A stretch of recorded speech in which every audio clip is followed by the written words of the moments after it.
অজস্র আচার নিয়ম, বৌভাতের অনুষ্ঠানের পর ক্লান্ত হয়ে বসেছিলাম একটু। বাইরের ঘরে হৈহট্টগোল তখনও। টুং করে ফোনে SMS-টা ঢুকল, একটু রেস্ট করে নাও। কায়দা করে সকলকে তোমার ঘর থেকে সরালাম, বাই। না, নতুন বাড়ি, নতুন মানুষজন, ফুলের গন্ধ, ক্যাটারিংয়ের সুবাস, লাল নীল আলো, এসবের ভিড়ে নিজেকে সত্যি আর একটু একা লাগছিল না। ফুলশয্যার রাত্রে যখন আমার অস্বস্তিটা বুঝে পুরুষের পৈশাচিক রূপটা দেখালো না আদিত্য, সত্যিই শান্তি পেলাম। না, সিনেমার মতো অন্য খাটে পাশ ফিরে শুয়ে পড়েনি ও, বা এরকমটাও বলেনি আমি অন্য কাউকে ভালোবাসি, এই বিয়ে শুধু বোঝা পড়ার।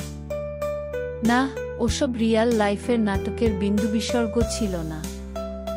বরং অনেকটা বন্ধু পাতানোর গল্প ছিল, একে অপরকে চেনা, একটু একটু করে আবিষ্কার করার গল্প ছিল। আদিত্যর প্রথম ক্রাশের গল্প, আমার প্রথম প্রেমপত্র। ক্লাস কেটে সিনেমা দেখতে যাওয়ার গল্প, এভাবেই কাটল রাতটা। বিছানায় সাজানো ফুল বা ঘরের নিভু নিভু আলোটা অবাক হয়ে তাকিয়েছিল মানুষ দুটোর দিকে। আকাশে পূর্ণিমার চাঁদটাও আজ খুশি। কোথাও যেন অ্যারেঞ্জ ম্যারেজের প্রথম রাতের শরীর সর্বস্ব মেকি ভালোবাসার খেলাটা হার মানছিল একটা সুন্দর বন্ধুত্বের সূচনার কাছে। গুটি গুটি পায়ে এগোচ্ছিল আমাদের সংসারটা। আমি খুব যত্নে আস্তে আস্তে চিনছিলাম আমার পাশের মানুষটাকে। ভালো লাগছিল, কোনো দমকা হাওয়া এসে এলোমেলো করে দিয়ে যায়নি আমায়। আমি চাইও নি এলোমেলো হতে, বরং একটু একটু করে তার পাশটাতে গোছাচ্ছিলাম নিজেকে। আমি ওকে নাম ধরে ডাকি না। শুনতে অদ্ভুত লাগলেও এটাই সত্যি। বরং ও বলে সম্বোধন করতেই বেশি মিষ্টি লাগে আমার, আগের দিনের মানুষগুলোর মতো। এতে আমি যদি ব্যাকডেটেড, তবে তাই। রান্না বান্না যে খুব ভালো করি তা কোনো কালেই না, কিন্তু কাল যখন আমার বানানো ওর পছন্দের আলু পোস্তটা ও তৃপ্তি করে খেয়ে প্রশংসা করল সবার সামনে, আনন্দ তো কিছু কম হয়নি। আমাদের ঘরের লাগোয়া বারান্দাটায় একটা ছোট্ট দোলনা আছে। রোজ খাওয়ার পর কিছুক্ষণ হলেও আমরা আকাশের তারাগুলোর সাথে আড্ডা জমাই। আদিত্য যখন আমার হাতের উপর আজ হাতটা রেখে বলল, এইটুকু ছোট্ট হাতে এত সুন্দর রান্না করে মেয়েটা, সত্যি কি বলে ওর স্বভাবসিদ্ধ হাসিটা হাসল, একটা শিহরণ ছড়িয়ে পড়ছিল আমার মধ্যে। রাতের আকাশের মিটমিটে তারাগুলো সাক্ষী ছিল সেই মুহূর্তের, খুবই সাধারণ সেই মুহূর্ত, কিন্তু আমার জন্য সাধারণ ছিল না। এভাবে কখনো কোনো কথা কেউ বলেনি আমায়। তোমার ভালো লেগেছে? উত্তর কি হবে সেটা জেনেই নিতান্তই বোকার মতো প্রশ্নটা করেছিলাম। বাচ্চাদের মতো আদিত্য আমার গালটা টিপে বলল, হ্যাঁ রে পাগলি।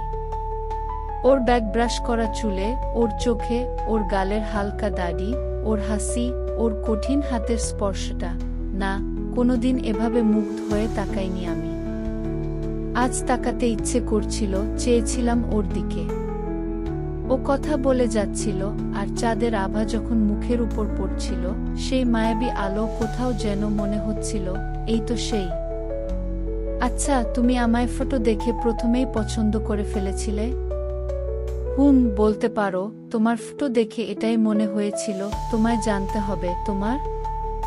আমি সত্যি কনফিউজ ছিলাম, একটা ফটো দেখে সত্যি বুঝিনি কিছু, কিন্তু হ্যান্ডসাম। ভালো তো লেগেছিল। তুমি আমায় পছন্দ করবে আমি স্বপ্নেও ভাবিনি। কেন, তুমি সুন্দরী নও? আদিত্যর এই প্রশ্নের টানে আর চোখের চাহনিতে কি যেন একটা নেশা ছিল। বললাম, জানি না, কেউ কোনোদিন সেভাবে বলেনি। আমার মুখের উপর পড়া চুলটা সরিয়ে ও বলল, তুমি নিজে জানোই না তুমি কতটা সুন্দর।